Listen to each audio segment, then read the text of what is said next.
વસુદેવસુતમ દેવમ કંસચારુણમર્દનમ દેવકી પરમાનંદમ કૃષ્ણમ વંદે જગદગુરુ. પુરુષોત્તમ ભગવાનની જય. આગળના અધ્યાયમાં આપણે જોયું કે મળ માસને શ્રી કૃષ્ણ પોતાનું નામ પુરુષોત્તમ આપે છે, એટલે કે મળ માસ હવે પુરુષોત્તમ માસ તરીકે ઓળખાય છે. આજના વિડીયોમાં આપણે આગળનો અધ્યાય મુનિ મેધાવીનો અધ્યાય જોઈશું. સાથે સાસુ વહુની કથા, સંકીર્તન તેમજ પુરુષોત્તમ સહસ્ત્ર નામનો આજનો પાઠ પણ જોઈશું. તો વિડીયોને અંત સુધી જોતા રહેજો, લાઈક કરજો, સબસ્ક્રાઇબ કરજો, જય પુરુષોત્તમ લખજો. ઓમ નમઃ શિવાય. હર હર મહાદેવ.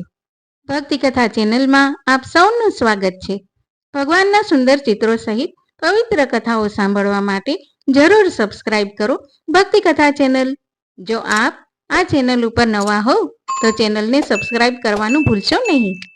અધિક જેઠ સુદ આઠમ, અધ્યાય 8મું, મુનિ મેધાવી.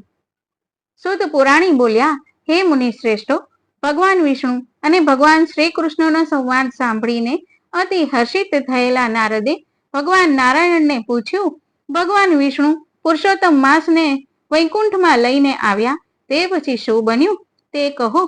ઉપરાંત અર્જુન કૃષ્ણની કથા પણ જણાવો, કેમ કે અર્જુન કૃષ્ણની કથા લોકોને હિતકારક છે.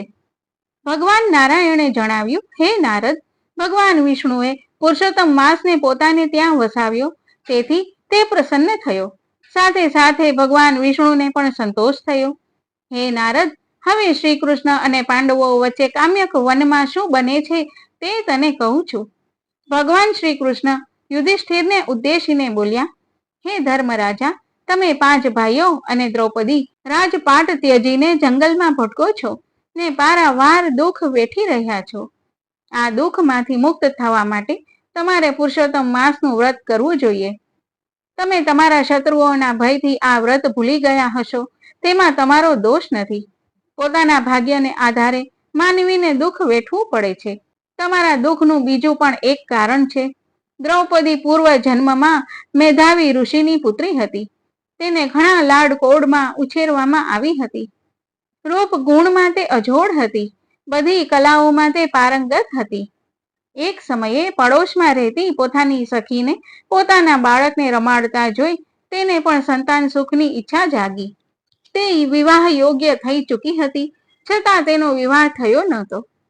તેને થયું કે જો માતા જીવતી હોત તો પોતાને ક્યારની પરણાવી દીધી હોત. પિતા આ બાબત પ્રત્યે કેમ ઉદાસીન છે તે મને સમજાતું નથી. એક બાજુ ઋષિ કન્યા મેધાવતી આવી ચિંતા વ્યક્ત કરી રહી હતી, ત્યારે બીજી બાજુ મેધાવી ઋષિ પુત્રીના વિવાહ કરવાની ચિંતામાં જ હતા. યોગ્ય મૂર્તિઓ નજરે ન પડતા તેઓ વરની શોધમાં બહાર નીકળી પડ્યા.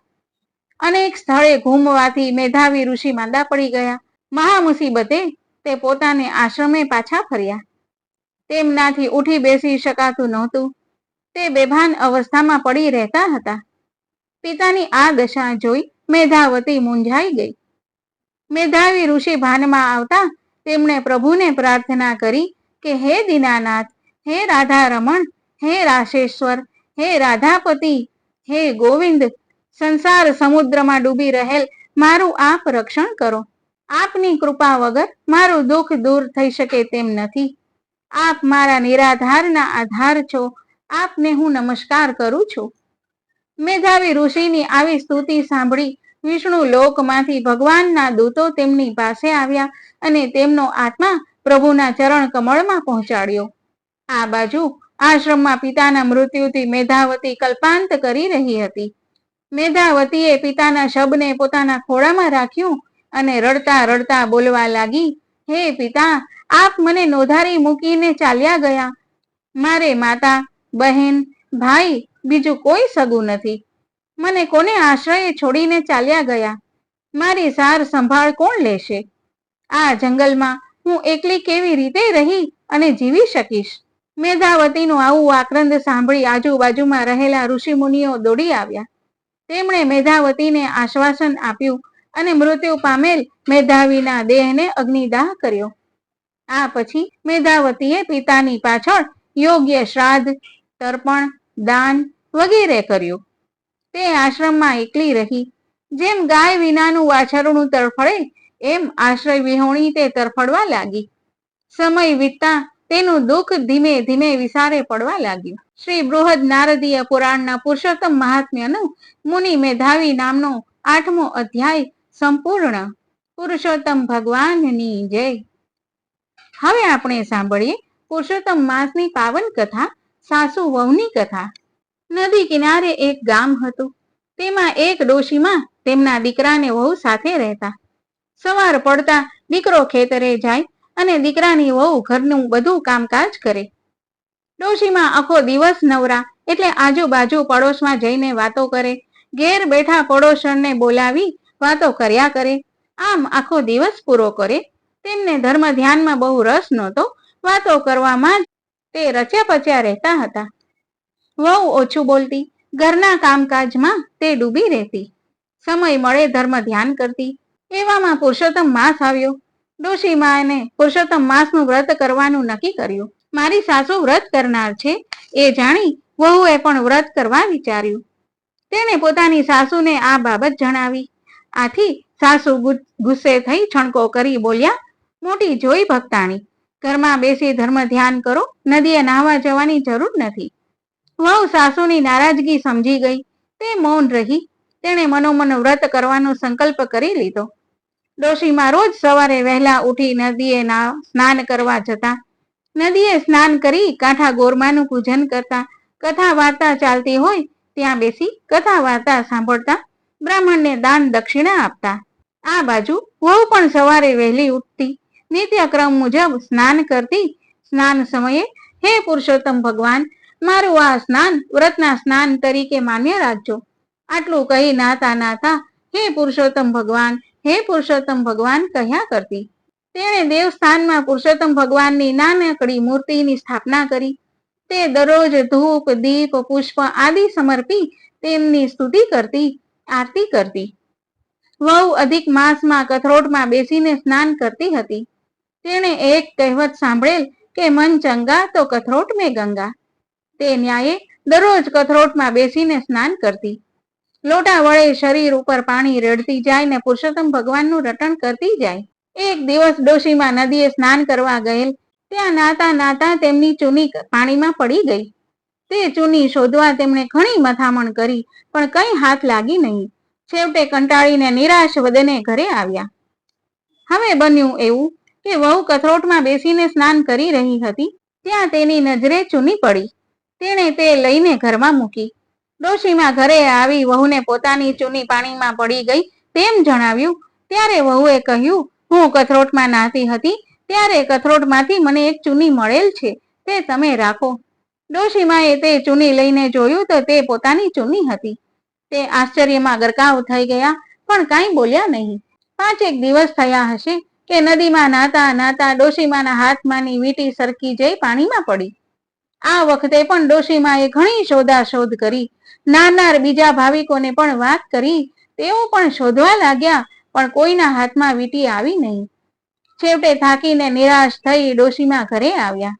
આ વખતે પણ વહુને નાતા નાતા કથરોટમાંથી વીંટી મળી. તેને વીંટી જોતા ખ્યાલ આવી ગયો કે નક્કી આ વીંટી મારી સાસુની છે. ડોશીમાએ ઘરે આવતા તરત જ વહુએ તે વીંટી તેમને આપતા કહ્યું, હું કથરોટમાં નાહી રહી હતી તેમાંથી આ વીંટી મળી છે. ડોશીમા વીંટીને ઓળખી ગયા. તેઓ કંઈ બોલ્યા નહીં કે મારી વીંટી પાણીમાં પડી ગઈ છે. તેમણે મનોમન વિચાર્યું, ચૂની અને વીંટી નદીના પાણીમાં પડે અને જ્યારે નીકળે છે કથરોટમાં, આમાં નક્કી કંઈક ચડિતર છે. વહુ મેલી વિદ્યા જાણતી લાગે છે. અગર તે ચૂડેલ હોય, આના વગર આમ બની શકે નહીં. ડોશીમાના મનમાં ગભરાટ વ્યાપ્યો. આ વહુ અમારું ધનોત પનોત કાઢી નાખશે, અમને શાંતિથી જીવવા નહીં દે. આ તો આ વાત છે.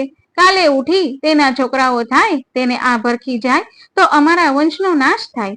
આને માટે મારે કોઈ ઉપાય કરવો પડશે. પુરુષોત્તમ માસ પૂરો થાય પછી તેની વાત. સાંજે તેનો દીકરો ખેતરેથી આવ્યો. ડોશીમાએ તેને મીઠું મરચું ભભરાવીને બંને પ્રસંગની વાત કરી. દીકરો સમજુ હતો તેથી તે કંઈ બોલ્યો નહીં. આગળ આગળ જોયું જશે તેમ તેણે મનમાં વિચાર્યું. પુરુષોત્તમ માસ પૂરો થતા ડોશીમાએ ઉજવણું કર્યું. તેમણે યજ્ઞ કરાવ્યો. તેમાં ઘણા બ્રાહ્મણો, વ્રત કરનારાઓ અને સગા સંબંધીઓને નોતર્યા. યજ્ઞ પૂરો થતા યજ્ઞમાં શ્રીફળ હોમવામાં આવ્યું કે તરત એક ગેબી અવાજ આવ્યો કે હે ડોશીમાં, તમે બધાએ મારું પુરુષોત્તમ માસનું વ્રત કર્યું, યજ્ઞ કર્યો, દાન દક્ષિણા આપી, મને સંતોષવા પ્રયત્ન કર્યો, તે ઠીક છે, પણ આખા ગામમાં શ્રેષ્ઠમાં શ્રેષ્ઠ વ્રત તમારા દીકરાની વહુએ કર્યું છે. તેણે મારી પૂર્ણ શ્રદ્ધા સાથે ભક્તિ કરી છે. તેનાથી હું સંતુષ્ટ થયો છું. હું તેને આશીર્વાદ આપું છું, તેનું કલ્યાણ થશે. આટલું બોલી ગેબી અવાજ બંધ થયો. યજ્ઞમાં આવનાર બધાએ વહુના ઘણા વખાણ કર્યા. ડોશીમાને પણ સાચી વાત સમજાઈ. બોલો પુરુષોત્તમ ભગવાનની જય. હવે આપણે સાંભળશું આજનું સંકીર્તન.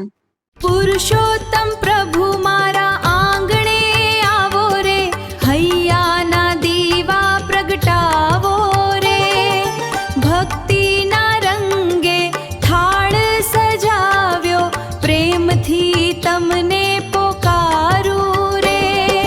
જય પુરુષોત્તમ દેવ, કૃપા કરો નાથ, સદા રહેજો મારી સાથે સાથ. પુરુષોત્તમ ભગવાનની જય. હવે સાંભળીએ શ્રી પુરુષોત્તમ સહસ્ત્ર નામનો આજનો પાઠ. ઓમ જગત સંતર્પકાય નમઃ, ઓમ મેઘ રૂપિણે નમઃ, ઓમ દેવેન્દ્ર દર્પઘ્ને નમઃ, ઓમ જયંતી પતયે નમઃ, ઓમ અત્યંત પ્રમાણાશેષ લૌકિકાય નમઃ, ઓમ શતધાન્યસ્ત ભૂતાત્મને નમઃ, ઓમ શતાનંદાય નમઃ, ઓમ ગુણ પ્રસવે નમઃ, ઓમ વૈષ્ણવોત્પાદન પરાય નમઃ, ઓમ સર્વધર્મોપદેશકાય નમઃ, ઓમ પરહંસ ક્રિયા ગોપ્ત્રે નમઃ, ઓમ યોગચર્યા પ્રદર્શકાય નમઃ, ઓમ ચતુર્થાશ્રમ નિર્ણેત્રે નમઃ, ઓમ સદાનંદ શરીરવતે નમઃ, ઓમ પ્રદર્શિતાન્ય ધર્માય નમઃ, ઓમ ભરત સ્વામિને નમઃ, ઓમ અપાર કૃતે નમઃ, ઓમ યથાવત કર્મ કર્તે નમઃ, ઓમ સંગાનિષ્ઠ પ્રદર્શકાય નમઃ, ઓમ આવશ્યક પુનર્જન્મ કર્મ માર્ગ પ્રદર્શકાય નમઃ, ઓમ યજ્ઞ રૂપ મૃગાય નમઃ, ઓમ શાંતાય નમઃ, ઓમ સહિષ્ણવે નમઃ, ઓમ સત્પરાક્રમાય નમઃ, ઓમ રહુગણ ગતિજ્ઞાય નમઃ, ઓમ રહુગણ વિમોચકાય નમઃ, ઓમ ભવાટવી તત્વવક્ત્રે નમઃ, ઓમ બહિર્મુખ હિતેરતાય નમઃ, ઓમ ગય સ્વામિને નમઃ, ઓમ સ્થાન વંશ કર્તે નમઃ, ઓમ સ્થાન વિભેદ કૃતે નમઃ, ઓમ પુરુષાવયવાય નમઃ, ઓમ ભૂમિ વિશેષ વિનિરૂપકાય નમઃ, ઓમ જંબુ દ્વીપ પતયે નમઃ, ઓમ મેરુ નાભિ પદ્મરુહા શ્રયાય નમઃ, ઓમ નાના વિભૂતિ લીલાઢ્યાય નમઃ, ઓમ ગંગોત્પત્તિ નિંદાન કૃતે નમઃ, ઓમ ગંગા મહાત્મ્ય હેતવે નમઃ, ઓમ ગંગા રૂપાય નમઃ, ઓમ અતિ ગૂઢ કૃતે નમઃ, ઓમ વૈકુંઠ દેહ હેત્વંબુજ જન્મ કૃતે નમઃ, ઓમ સર્વ પાવનાય નમઃ, ઓમ શિવ સ્વામિને નમઃ, ઓમ શિવોપાસ્યાય નમઃ, ઓમ ગુઢાય નમઃ, ઓમ સંકર્ષણાત્મકાય નમઃ, ઓમ સ્થાન રક્ષાર્થ મત્સ્યાદિરૂપાય નમઃ, ઓમ સર્વે કપૂજિતાય નમઃ. બોલો પુરુષોત્તમ ભગવાનની જય.